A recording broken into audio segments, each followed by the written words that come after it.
Merci bien notre chef de mission, le ministre d'État à la Défense. Merci à notre collègue chargé des Affaires étrangères pour les conditions créées pour accueillir nos différents frères africains et auxquels, une fois de plus, nous souhaitons un très bon séjour. En m'appuyant sur les propos du responsable de la délégation, qui sont des propos touchants dans son mot introductif. Il a dit qu'ils sont accueillis sur une terre hospitalière du Burkina. Ce n'est pas un mot sans contenu. Et deuxièmement, il a dit également l'accueil a été d'une pure tradition ouest-africaine. Ça veut dire qu'on a aussi nos réalités. Et il a même terminé en disant que c'est une présence qui est une marque de solidarité à l'endroit d'un pays frère. J'avoue que ce sont des mots assez touchants. Et des mots assez touchants qui vont dans le sens véritablement de la disponibilité, de la sincérité, de la vérité. Et c'est ça qui caractérise aussi l'Africain. Si on enlève ces éléments de contenu en lui, ce n'est pas un Africain. On aura quelqu'un de peint en noir, mais le contenu n'est pas africain. Dans la mesure où, justement, si on doit se dire la vérité, on doit être sincère. J'avoue qu'on est en diplomatie, c'est vrai. On est dans une salle de diplomatie, c'est vrai. Mais moi, ça m'a touché un peu quand on dit chaque fois ça va se passer à huis clos. Ce sont ces huis clos-là qui nous amènent aussi les situations qu'on n'arrive pas à traverser. Quand on doit être dans un environnement, on doit se dire la vérité là. Il n'y a plus de huis clos. Parce que ceux qui sont tués ne sont pas tués à huis clos. Il aurait fallu laisser la presse. Des moments, si on doit se rentrer dedans, on se rentre dedans. C'est pour construire, c'est ça aussi l'Afrique. Vous avez vu des assemblées nationales où les gens se boxent, non? Ah, s'il faut se boxer, on va se boxer. Donc, il faut qu'on arrive à éviter ces questions de huis clos, madame. Quand on doit se dire la vérité, qu'on laisse les uns les autres parler à visage découvert. Et pour dire que je suis d'accord pour le principe de huis clos aujourd'hui, mais ce n'est pas évident que je serai toujours d'accord. Parce qu'il y a des assemblées nationales où les gens se boxent quand ça chauffe. Si entre Africains on doit se boxer pour régler, on doit se boxer. Parce qu'on est entre frères, il ne faudrait pas qu'on continue de nous caresser dans le sens des poils. Parce que l'Afrique se meurt. Et on a l'impression que la main de l'Afrique est utilisée pour tuer l'Afrique. Et c'est justement ce qui doit s'arrêter. Quand je dis que la main de l'Afrique est utilisée pour tuer l'Afrique, regardez l'Union africaine, moi je l'interpelle sur 3 éléments. Le premier élément, on a reçu une gifle de l'Occident en disant que le continent africain ne fait que produire des enfants. On parle même de surpopulation. On dit que nous avons une démographie galopante, incontrôlée. Moi, je n'ai pas vu l'Union africaine réagir. C'est une atteinte à notre dignité. Les commissions de l'Union africaine, est-ce que vous avez réagi aux propos de Nicolas Sarkozy et autres? C'est une atteinte à notre dignité. Et je vous prends quelques exemples ici, là. Eux qui disent que notre démographie, c'est une surpopulation. En Allemagne, là, ils sont 83 millions d'habitants. C'est une superficie de 347 000 km². Mais si je compare l'Allemagne au Congo, ça fait 95 millions d'habitants sur 2 345 000 km². Ça, c'est le Congo. On parle de quoi? Deuxième sous-exemple que je prends, quand je prends la Namibie est à 2,5 millions d'habitants sur 825 000 km². Mais la France est à 68 millions d'habitants sur 547 000 km². C'est de quelle surpopulation on parle? Et l'avant-dernier élément, quand je prends la Belgique, elle est à 11 millions d'habitants sur 30 000 km². Mais le Gabon qui est à côté est à 2,5 millions d'habitants sur 267 000 km². Mais je ne comprends pas comment on continue. On a des instances qui doivent nous défendre et on se laisse tenser de cette façon. C'est inacceptable. Deuxième élément que je prends, les mêmes qui estiment qu'ils ont la voie de la démocratie, ils sont venus, ils ont pillé la Libye, saccagé la Libye sous les yeux des Africains. L'Union africaine a dit quoi? Mais c'est en désarticulant la Libye que les armes se sont déversées dans le désert, en train d'être saccagées. Mais maintenant, on est étonné qu'aujourd'hui, dans nos pays africains, ça ne va pas. Moi, je ne sais pas, quand on est un vrai Africain, par éducation et de fond, le jour quand vous voyez, par exemple, tant de morts que les océans, les mers reversent en bordure, tant de jeunes qui meurent dans les déserts, tous ces éléments doivent nous interpeller. Pour revenir à notre cas particulier, ou m'excuser d'introduire par ces éléments parce que, en tant qu'Africain, il faut effectivement qu'on se dise la vérité. La question de transition que vous venez pour évaluer là, la transition parce qu'il y a eu un coup d'État, justement. Mais les coups d'État, c'est quoi en Afrique? C'est des conséquences de la gouvernance. Les gens violent les constitutions et font un troisième mandat. On ne fait rien. Oui, si la constitution dit qu'on ne doit pas dépasser 2 mandats, on va à 3e mandat, on tue des gens. Et les gens sont applaudis, non? Et même ceux qui font les coups d'État, il y a certains qui sont choyés. On va même à leur investiture. Et d'autres, on estime que les populations doivent trimer. Parce que tout simplement, dès lors que tu fais ton coup d'État, on envoie une main africaine qui vient te dire, voilà le nom du Premier ministre que tu dois nommer. C'est comme ça que ça se fait. Voilà pourquoi il faut qu'on évite les huis clos. On vient, on dit au président, voilà le nom du Premier ministre. Quand le président refuse, on vient avec une deuxième proposition. Les postes stratégiques dans le gouvernement, là, voilà les noms. Quand ce président refuse au nom de son peuple, on envoie encore un autre président africain pour lui dire, si tu acceptes de faire ce qu'on te dit de faire là, tu vas faire le nombre d'années que tu veux au pouvoir, il n'y aura rien. Et c'est quand tu refuses ça qu'on commence à te tenser, à te menacer de renversement dans ton pays. Mais il faut que nous, Africains, on se réveille. C'est pour dire que les missions qu'on envoie dans les pays africains, si on doit se dire la vérité, c'est comme si on envoie nos propres frères africains pour aller te définir. Si tu ne fais pas attention dans quel cercueil on va te mettre. En tant qu'Africains, refusons de continuer à voyager pour aller définir les cercueils dans lesquels on doit mettre les dirigeants africains. Disons-nous la vérité. Chacun va s'asseoir et dire, bon, je protège mon pain. Vous protégez quel pain? Sékou Touré a dit, il préfère vivre dans la dignité, même s'il est pauvre, que de vivre dans l'opulence tout en acceptant l'esclavage. Tout Africain, intellectuel, où que tu sois, quel que soit le poste que tu occupes, il faut faire en sorte à dire non à un moment donné. Nous, au niveau du Burkina, pour aller très rapidement, ne pas monopoliser la parole, tout ce que j'ai défini, j'ai dit, ce sont des gens qui viennent nous utiliser pour faire ça. Mais la faute nous revient. Il ne faut pas qu'on continue d'indexer les autres. La faute nous revient. Et regardez les programmes d'ajustement structurel. On est venu dire, oui, les PASS, programmes d'ajustement structurel. On a utilisé nos intellectuels pour produire que c'est bon, applaudir. On a saccagé nos entreprises. Après, ils reviennent par les mêmes intellectuels qui nous représentent pour dire pays pauvres très endettés. Calmez-vous, ça va aller. Et troisièmement, on revient, on dit non, ne criez pas, il n'y a pas de misère. On va vous donner un programme qu'on appelle la SCAD, stratégie de croissance accélérée pour le développement durable. Et aujourd'hui, voilà là où nous sommes. Les pays sont déséquilibrés, il y a des guerres partout, il y a le terrorisme, une forme d'organiser le pillage de nos ressources, sous l'œil encore de nos frères et sœurs intellectuels africains.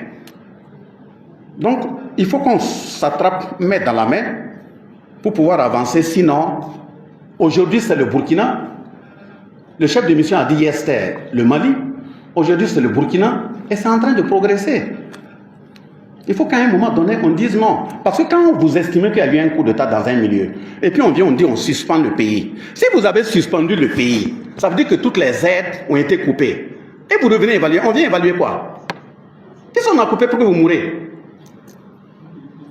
On vient évaluer pour voir si on vit. Heureusement que le frère a dit que c'est dans la solidarité. Effectivement, mon frère, on n'est pas mort. On est en train de respirer. Si maintenant la mission c'est pour venir dire, bon, on avait coupé, on vous a rétabli, là, bon, on attend la fin de la conclusion et puis on va voir s'il faut applaudir, s'il ne faut pas applaudir. Mais faisons en sorte à ce qu'on puisse se soutenir. Et se soutenir dans la question de la gouvernance d'abord, c'est de nous appuyer pour que si un frère malien détourne là-bas, ou bien il vole, ou bien un frère burkinabé détourne, il vole, il ne faut pas qu'il ait l'espace en Côte d'Ivoire ou au Congo, au Gabon pour aller s'asseoir. Il faut le rapatrier. C'est ça aussi la bonne gouvernance, la lutte contre la corruption. Malheureusement, les gens volent et puis quand on veut les attraper, ils tombent malades. On les protège de l'autre côté. Et mieux même, on leur donne des chaises dans des assemblées nationales pour parler au nom de leur pays. Est-ce que ça, c'est faisable? Donc, il faut qu'en tant qu'Africain, on sache exactement là où on veut aller. Troisième élément, c'est la question des droits humains. Ils l'ont évoqué. Mais il n'y a pas de pire violation de droits humains que quand on empêche quelqu'un de vivre. On crée les conditions pour qu'il ne puisse pas se défendre. Il a son argent, il veut aller payer des armes, vous empêchez qu'il ait les armes. Tous les moyens qu'on devait lui permettre de s'occuper de ces populations, vous bloquez tout. Et en même temps, vous voulez parler de droits humains. Il veut les droits humains, il veut les moyens pour protéger les populations, on lui bloque tout. Et quand il y a des massacres, on est les premiers à dire oui, il faut aller vérifier, voir pourquoi et comment les gens sont morts. Quand on voit que le peuple veut se redresser, on commence à menacer pour dire il y a la Cour pénale internationale. Mais la Cour pénale internationale, depuis qu'elle est là, l'Union africaine a dit quoi? Il y a combien d'Américains, il y a combien de Russes, il y a combien de Français qui sont passés à la Cour pénale internationale? C'est encore nous. Pourquoi on se fait ça? Pourquoi il n'y a pas la Cour pénale africaine de sorte qu'on puisse laver nos places sales en famille? Ça doit pouvoir se faire. Mais justement, sous la colonisation, on est venu utiliser des Africains pour attraper des Africains. Deuxième guerre mondiale, pour chasser des Africains attrapés par des Africains. Première guerre mondiale, la même chose. Et aujourd'hui, on est toujours dans le même chemin. Puisque quand on prend un intellectuel pour venir décrire comment il faut renverser un pouvoir dans l'autre pays africain, on leur a dit, hein, les mêmes propos, on leur a donné, ils étaient assis à votre place ici, là, tous les ambassadeurs. On ne va pas continuer à se regarder, à se mentir. Il faut qu'à un moment donné, on se dise la vérité. L'avant-dernier élément, c'est la question des réformes dans notre pays. Si c'est la mauvaise gouvernance qui nous a conduit dans ça, et qu'on est dans une période de transition, il faut qu'on fasse en sorte à réformer profondément, pour qu'on ait des piliers solides. Et les réformes, là, ça commence par notre constitution. Nous avons dit qu'il faut relire la constitution. Quand vous parcourez nos constitutions pratiquement là, en les comparant là, c'est à la virgule presque les mêmes constitutions. Prises en France, venez de multiplier, on donne dans chaque pays africain, et ils savent les virgules qu'ils ont placées pour nous tirer. Il faut les relire. Il faut que les constitutions soient conformes à nos réalités africaines. Ce n'est pas à eux de venir nous apprendre comment il faut écrire une constitution. La charte de Kouroukan-Fougan, là, c'est depuis 1236. Et c'est sur la base de cette charte que tous les autres documents de droits humains dans le monde ont été écrits. Mais la charte de Kouroukan-Fougan, là, c'est au Mali à côté. 1236.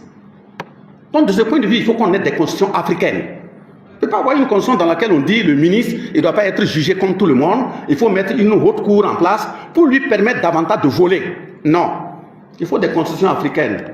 De la même façon que les autres jurent sur leur Bible, d'autres jurent sur leur Coran. Nous aussi, on va jurer sur nos fétiches. Voilà pourquoi je félicite nos frères béninois qui jurent sur le vaudou. Là-bas, il n'y a pas à dire que j'ai déconné, je vais aller confesser. Hein. Si tu déconnes, là, tu vas au cimetière. C'est ça aussi l'Africain. On doit assumer, on a aussi nos réalités. Et justement, en allant, la deuxième réforme, après la Constitution, c'est le code minier. Et regarde l'Afrique. C'est un scandale géologique. Mais où vont nos richesses? On vient nous imposer de code minier pour pouvoir piller et nous laisser dans les déboires. Le code minier, là, il faut qu'on relise pour que ce soit en conformité avec les aspirations de notre peuple. Troisième modification, c'est le code du travail, dont le contenu, c'est pour piller la jeunesse, organiser, faucher comme des herbes. On signe des contrats à durée indéterminée. Ça aussi, il faut qu'on relise le code du travail.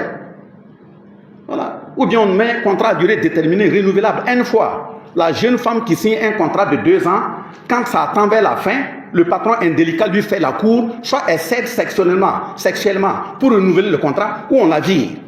Ces codes de travail, ça ne sera plus ici. On va les relire. Il y a également le code électoral. On a besoin de combien de partis politiques pour développer nos pays? De l'autre côté, c'est au maximum 2-3, non? Dans nos pays, on en a 100, 200. On utilise le maigre budget de l'État pour désintéresser des hommes politiques. Des gens qui constituent maintenant les partis politiques comme des boutiques pour vivre. On ne peut pas développer un pays comme ça.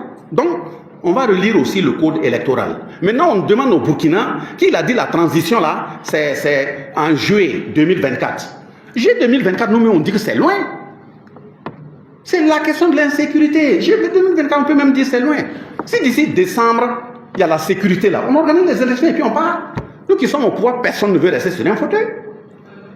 Voilà pourquoi nous appelons l'ensemble des frères burkinabés à ce que, main dans la main, on puisse lutter rapidement contre l'insécurité et puis nous retrouver et puis bon, on fait les élections et puis on part.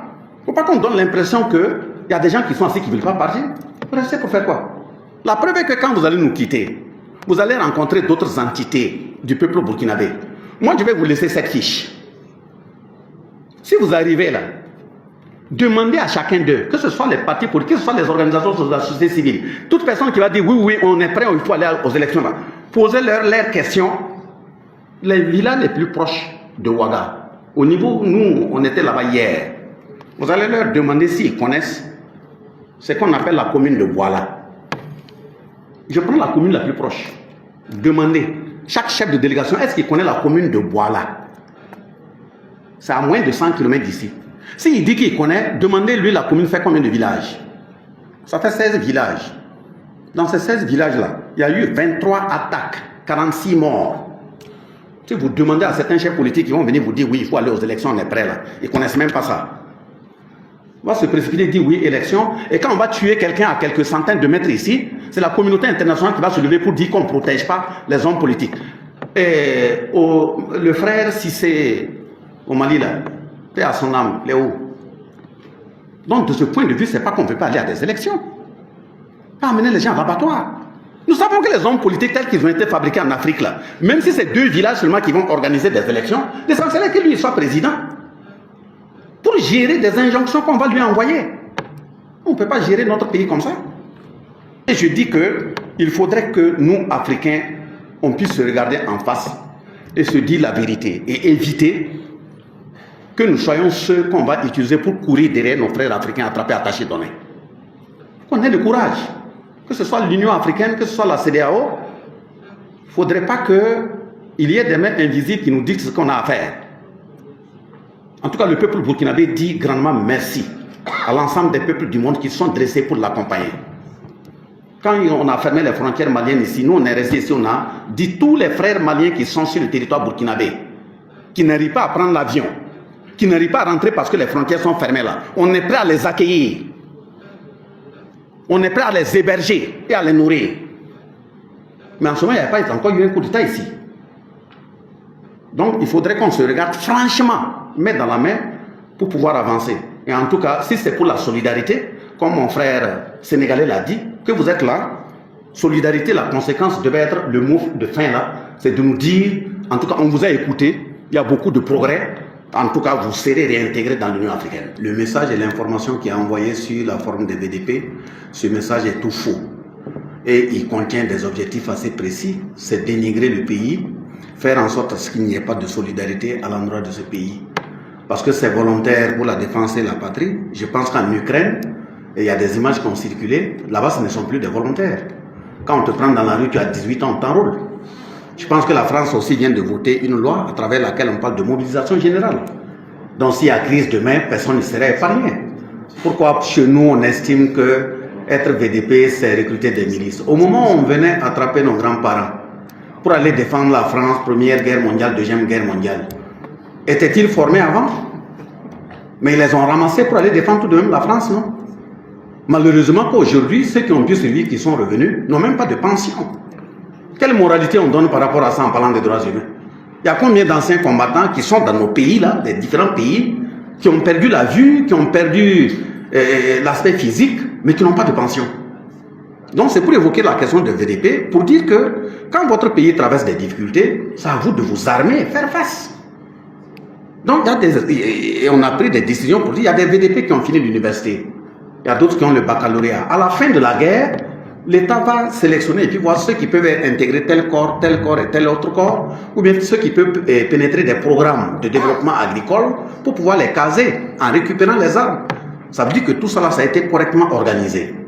Voilà. Et comme il le dit, si nous autres on est engagés en tant que VDP, on ne peut pas dire que les VDP ce sont des milices qui sont organisées ainsi de suite. Ça veut dire en dehors même d'être ministre d'État, on travaillait déjà avant de nous engager. C'est un engagement volontaire et on est prêt pour défendre notre pays. En ce qui concerne les élections, il ne faut pas qu'on se mente. Nous l'avons dit que nous sommes tous des Africains ici. posons des actes qui honorent nos dévanciers. Je ne suis pas sûr que Kwame Nkrumah, Rawlings ne se sont pas tournés dans leur tombe quand on entend qu'on chasse des Africains de telle et telle contrée. Ce n'est pas sûr que Modibo Keïta et Lumumba ne se sont pas retournés dans leur tombe si on attend que des Africains chassent des Africains. C'est cette vérité qu'on doit se dire. Donc, de ce point de vue, il faut qu'on ait le courage de dire que si on part dans ce sens-là, ce n'est pas bon. Parce que la question des élections, comme nous venons de le dire, il y a des réformes à faire. Quand quelqu'un va s'asseoir en bordure d'un marigot avec une assiette et des fourchettes et il se plaint parce que le poisson est dans l'eau, il a quelle intention? Il préfère que le poisson se retrouve lui dans son plat que d'être dans l'eau. Le poisson vient dans ton plat, c'est pour faire quoi? En tout cas, ça c'est pour te faire plaisir, mais ce n'est pas pour faire plaisir au poisson. Donc si tu viens dans ma maison, moi je te dis, pour que ma maison puisse tenir, voilà les actions que tu dois mener pour que la maison reste solide. Toi, tu n'es pas dans la maison, tu viens, tu me dis, non, non, non, c'est pas la peine, laisse ça, va dans ce sens. Est-ce que tu veux mon bien? Mais un pays en difficulté, il vous dit, si on organise les élections de façon précipitée, dans 5 ans, 10 ans, nous allons repartir à la case départ. C'est de comprendre que l'insécurité, ce n'est qu'une conséquence. Les coups d'État, ce n'est que des conséquences de la mauvaise gouvernance. On dit de laisser, on va changer la constitution, on va relire le code minier, on va relire ceci. Vous dites non, vous êtes là, c'est de combattre seulement l'insécurité. Votre rôle, c'est de faire ça seulement. Donc, vous dites de nous limiter à combattre la conséquence sans traiter la cause. Vous avez un mal, il y a la fièvre qui monte. Vous dites à l'intéressé, non, non, non, contente-toi à baisser la fièvre, mais ne tue pas les germes. Vous voulez son bien? Donc, de ce point de vue, des élections, on a dit, même d'ici le mois d'octobre et novembre, si les Burkinabés, les pays voisins nous aident à ramener la sécurité, on va aux élections. Vous voyez, on commence à distiller des fausses informations en disant mais, que les dirigeants disent qu'ils ne veulent pas faire des élections parce qu'il y a l'insécurité, quand en même temps ils parlent de référendum. Aucun des dirigeants n'a parlé de référendum. Si nous avons fait le choix de la gouvernance de notre pays, si on a une constitution, on peut la faire adopter à l'Assemblée nationale. Pourquoi on va aller perdre 20 milliards pour faire un référendum, en même temps des gens n'ont même pas à manger, n'ont pas à boire? Il faut prendre ces 20 milliards et aller faire des forages. Maintenant, j'aborde la question de la démocratie en lien avec ça. C'est quel type de démocratie on veut en Afrique? Que les gens viennent nous dire que ce qu'eux ils font comme démocratie là c'est bien. Quand on vient me dire que la démocratie c'est de permettre à un garçon de se marier à un garçon, c'est ça la démocratie? De permettre à une femme de se marier à une femme, c'est ça la démocratie? De permettre à ce qu'on aille prendre des enfants pour gérer, pourtant ils refusent eux-mêmes de se marier entre sexes opposés? Non, la démocratie c'est pas la tenue des élections. La démocratie c'est le fonctionnement normal des institutions.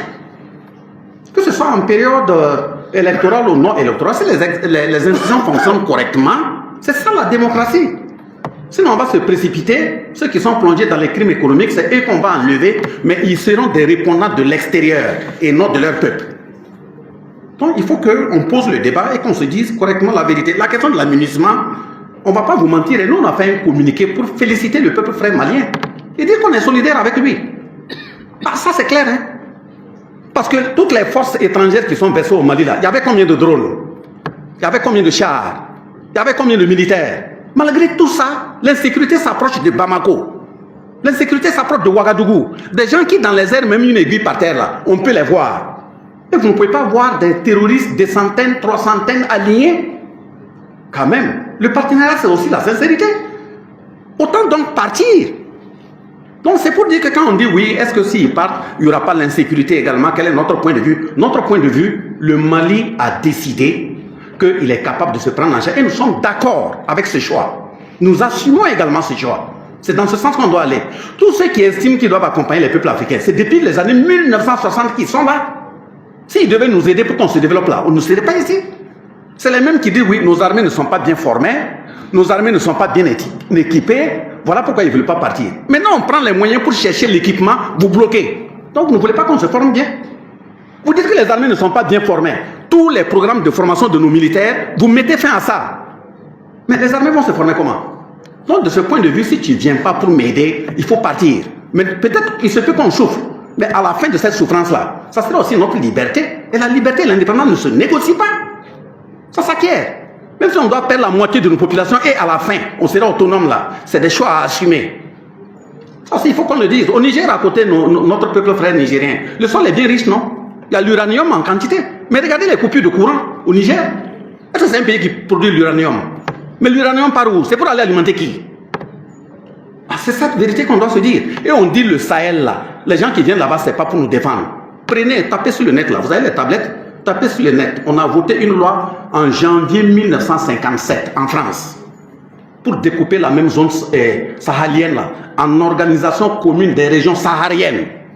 Tapez sur le même net, vous allez voir Oufoué Boigny qui se prononce sur ça. Thomas Sankara qui se prononce sur ça. Dans le même Sahel là, les quantités d'eau, de pétrole, de diamants, d'uranium qui se trouvent là, il n'y a pas ça dans le monde entier.